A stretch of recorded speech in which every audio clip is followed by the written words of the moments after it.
The wind howled across the frozen fjord as the captured man was dragged through the snow. His wrists were bound behind his back, rope cutting deep into the skin. His breath came in harsh clouds, not just from the cold, but from the knowledge of what awaited him. The villagers didn't need to whisper the words. Everyone knew. The Blood Eagle, the prisoner, a rival chieftain named Einar, had been caught after a failed raid on the settlement of Jarl Sigurd. His men were dead, his ships burned. He had expected death, a sword to the neck, maybe an axe to the skull. But Sigurd had chosen something different, something far worse. Einar was thrown to his knees in the center of the settlement's longhouse. The fire crackled in the hearth, casting flickering shadows on the carved wooden walls around him. Men and women stood in silence. Even the children watched, wide-eyed. This was not just punishment. This was a lesson, one everyone would remember. Two warriors stepped forward, each gripping an iron hook. They tore away Einar's furs, exposing his bare back to the bitter cold. His skin was pale, marked with scars from old battles. He tried to stay still, to show no fear, but his heart pounded like a war drum in his chest. Sigurd rose from his carved oak seat. "You took my brother," he said, voice steady. "You burned our homes. Now the gods will take you." He nodded to his men. They forced Einar forward onto a low wooden platform, his chest pressed against the stained boards. Ropes were tied around his ankles and wrists, spreading him wide, leaving him helpless. The smell of pine tar and smoke filled the air. Somewhere outside, a raven cawed, a sound that made the villagers murmur. A long, curved knife glinted in the firelight. The executioner stepped forward, his face expressionless. Without a word, he drove the blade into the skin just below Einar's neck. The man's entire body jolted, not from cold, but from the white-hot pain that exploded down his spine. They cut deep, along each side of the backbone, the blade scraping bone. Blood welled up instantly, running down his ribs and soaking the boards beneath him. The villagers inhaled sharply, but no one looked away. This was the Blood Eagle, the old way, reserved for only the worst enemies. Einar's teeth clenched so hard they felt like they would shatter. But the sound that escaped him was not a scream. Not yet. He would not give them that. The knife carved downward, sawing through flesh and muscle. The smell of iron and salt thickened the air. Every slice sent lightning bolts of agony through his body, making his vision blur. The executioner worked slowly, deliberately, separating the ribs from the spine on both sides. The sound was wet, sickening, part crunch, part tear. Blood pooled beneath him, steam rising in the cold air. A few villagers shifted uncomfortably, but Sigurd watched with the stillness of a man witnessing justice. Once the ribs were free, the executioner took hold of them and pulled, forcing them outward and upward. Einar's body jerked violently, a guttural cry bursting from his lips despite his will. His chest opened like the wings of some grotesque bird. And still, he was alive. The Blood Eagle was never meant to be quick. Hot breath puffed from his mouth in ragged gasps as they reached inside, their hands slick with blood. One by one, they drew out the glistening lobes of his lungs, placing them delicately over his splayed ribs so they seemed to flutter like the wings of a dying creature. It was not just torture. It was ritual, an offering to Odin. The room was silent except for Einar's labored breaths. His eyes were glassy, his lips moving in some unheard prayer or curse. The smell of blood and sweat hung heavy, mixing with the smoky tang of the fire. Sigurd stepped forward, looking into Einar's fading gaze. "This is the price for crossing me," he said quietly, so only the dying man could hear. "The gods will see your suffering." Outside, the snow kept falling, blanketing the village in white, a cruel contrast to the red warmth spilling on the boards inside. The villagers would talk about this night for generations. Children would whisper about the man whose lungs became wings. And somewhere, the ravens waited for what remained. Einar lasted longer than most. Some said it was because of his warrior's strength, others because the gods themselves wanted to watch. When his breathing finally stopped, it was not with a scream, but with a sigh, the sound of a man leaving the world behind. His body was left on the platform until morning, the cold air freezing the blood in dark rivulets.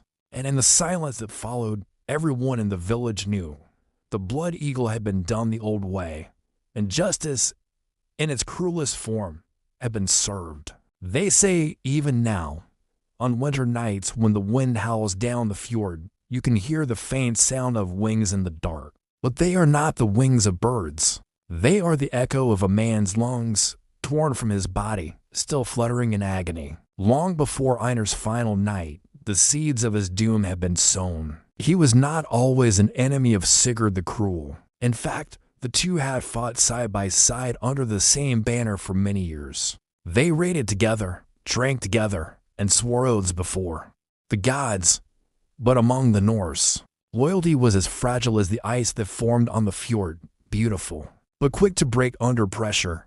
The trouble began during a raid on a coastal Saxon village. Sigurd had been struck by an arrow, and Einar, instead of staying to protect him, pursued plunder deeper into the settlement. By the time he returned, Sigurd was alive but humiliated, dragged back to the longship by others.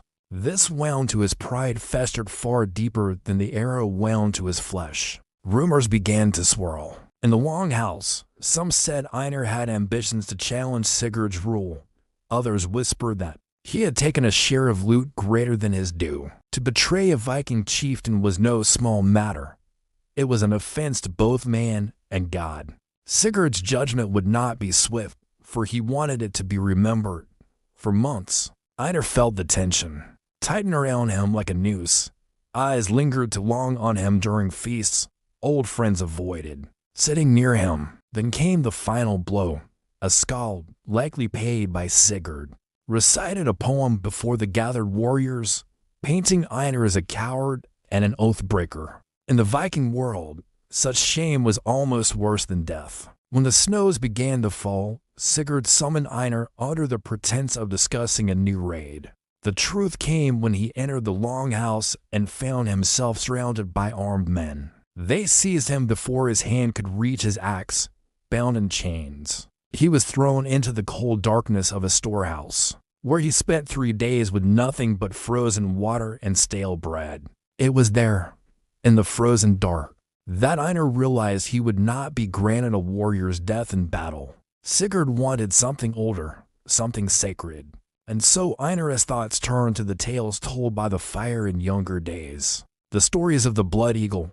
In those stories, the Blood Eagle was not merely an execution.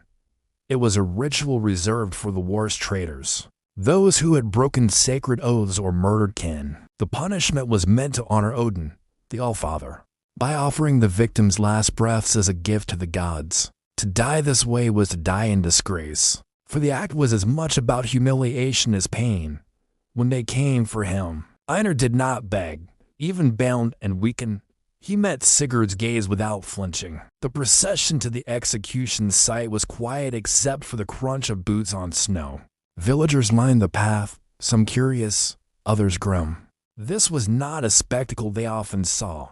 The Blood Eagle was rare, even in these brutal times. The execution platform was a wooden structure just outside the village, near the frozen shoreline. Torches burned around it, casting flickering light over the crowd. The smell of pitch and sea air mixed in the cold wind. They stripped him bare to the waist, exposing the scars and tattoos of a life spent in battle. His arms were stretched and tied to the carved posts at either side of the platform. The executioner, a man named Ivar, stepped forward with a blade honed to cruel perfection.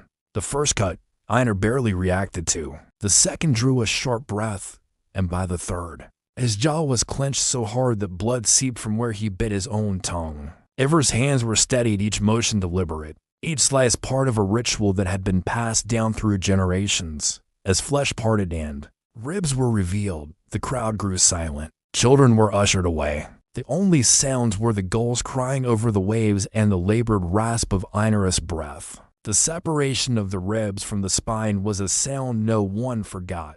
A mixture of cracking bone and tearing sinew. Blood spattered the boards, pulling at his knees. Still, Einar stayed upright, refusing to collapse. Sigurd, standing at the front of the crowd, watched with eyes cold as the fjord ice. When Ivar finally pulled the ribs wide, the onlookers gasped. It was not just a killing. It was a transformation. The man before them had been turned into a grotesque image of a bird.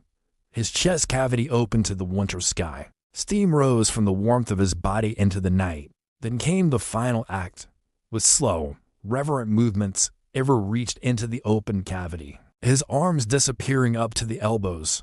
He withdrew the lungs, still pulsing faintly, and draped them over the splayed ribs. They fluttered with each fading breath, looking for all the world like wings about to take flight. By then, Einar's strength was nearly gone. His head sagged forward, and his breaths grew shallow. But he did not cry out. He had denied Sigurd that satisfaction. When the last breath left him, the only sound was the soft, wet slap of his lungs against bone as they ceased to move. His body was left displayed until dawn, the wind and frost preserving the gruesome to blow. Sigurd's men said it was an offering to Odin, but others knew it was also a warning to any who might betray him. For years after, travelers to the village would hear the story of Einar the Oathbreaker, whose lungs became wings on a cold winter's night. Some swore that when the wind howled through the fjords, you could hear the faint rustle of those phantom wings, a reminder that in the age of Vikings, betrayal had only one end.